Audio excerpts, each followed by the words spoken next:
আর এই রাউন্ডের কাজটাও শেষ হয়ে গিয়েছে।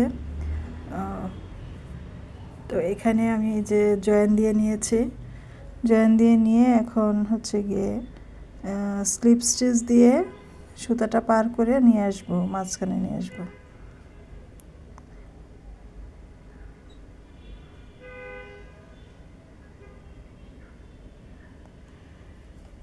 যেভাবে স্লিপ স্টিচ দিতে হয়।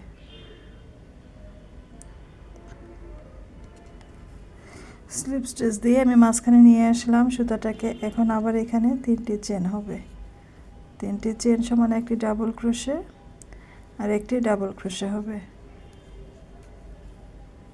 তারপর হচ্ছে গিয়ে 2টি চেন এবং আরও 2টি ডাবল ক্রোশে।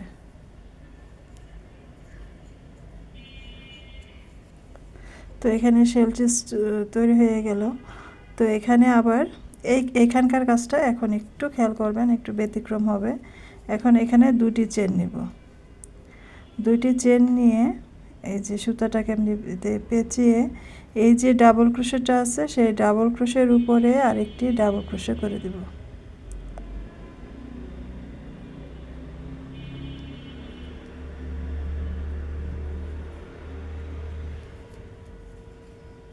ডাবল ক্রোশের উপর ডাবল ক্রোশে করে দিলাম। এখন 3টি চেন নিব, এখানে 2 3 3টি চেন নিয়ে আবার এই যে ডাবল ক্রোশের উপরে আরও একটি ডাবল ক্রোশে করে দেব।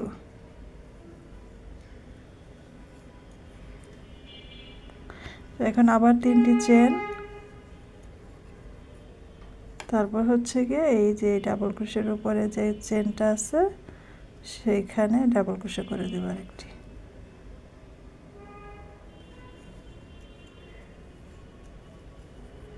আবার 3টি চেন, তারপর এই যে ডাবল ক্রোশের উপরে ডাবল ক্রোশে করে দেব। 4টি হয়ে গিয়েছে, এখন আরেকটা আছে 1 2 3। আবার এই যে ডাবল ক্রোশের উপরে এই যে চেনটাতে ডাবল ক্রোশে করে দিচ্ছি। এখন এই যে দেখতে অনেকটা এই যে এমন দেখাবে, 1 2 3 4 5 এরকম দেখাবে। তো এখন আবার এই যে এখানে পার হয়ে আসতে আবার 2টি চেন, 1 2, 2টি চেন নিয়ে এখানে শেল স্টিচের উপরে শেল স্টিচ হবে। 2টি double crochet, 2 double crochet, 2 chain, 2 double crochet, 2 chain, 2 double crochet একই স্পেসে।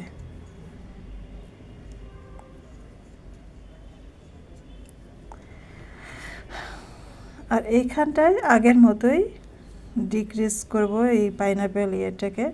এখন এখানে 4টি চেন নেব, 4টি চেন নিয়ে এই যে প্রথম যে লুপ পাইনাপেল ডিজাইনটা সেই লুপে এসে সিঙ্গেল ক্রোশে করে দিলাম। আর আবার 4টি চেন নেব, 4টি চেন নিয়ে যে দ্বিতীয় লুপে এসে একটি সিঙ্গেল ক্রোশে, আবার 4টি চেন, 4টি চেন নিয়ে আবার এই যে দ্বিতীয় ইয়েতে এসে 2টা লুপ করে দিলাম। অর্থাৎ এখন এখানে 2টা লুপ থাকলো। এখন এখানে আবার 4টি চেন, 1 2 3 4, 4টি চেন নিয়ে এই যে এখানে শেল স্টিচের উপরে শেল স্টিচ করতে হবে।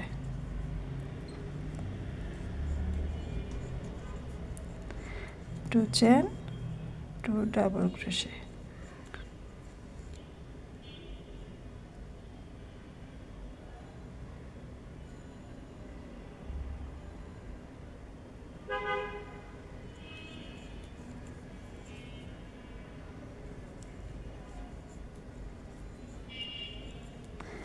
এখন আবার এই যে এখানে হবে 2 চেন, 2টি চেন নিয়ে এই যে এখানে যে 5টি ডাবল ক্রোশে আছে 5টি ডাবল ক্রোশের উপরে 5টি ডাবল ক্রোশে হবে এবং মাঝখানে 3 চেনের স্পেস হবে।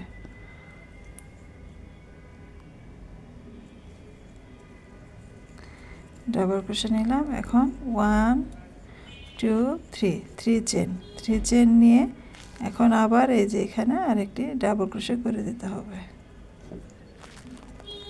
এই রাউন্ডের কাজ এভাবেই। তো আমি পুরো রাউন্ডের কাজ শেষ করে তারপরে আসছে পরের রাউন্ডের কাজ দেখাতে। এখন এখানে আর বেশি এটুকু কাজ বাকি নেই, আর 2-3টা রাউন্ডই হবে। আবার হচ্ছে গিয়ে 3 চেন নিয়ে এটার উপরে ডাবল ক্রোশের উপরে ডাবল ক্রোশে, 4টি হয়ে গেল, আরেকটি বাকি। 1 2 3।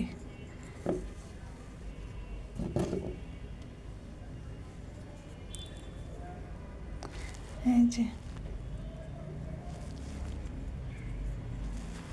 শেষ।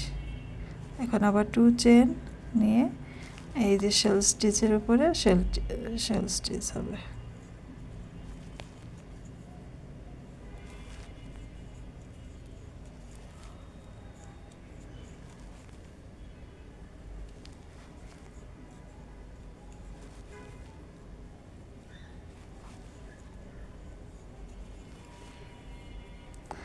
এখন এখানে আবার 4টি চেন নিয়ে ওইভাবে কাজটা হবে।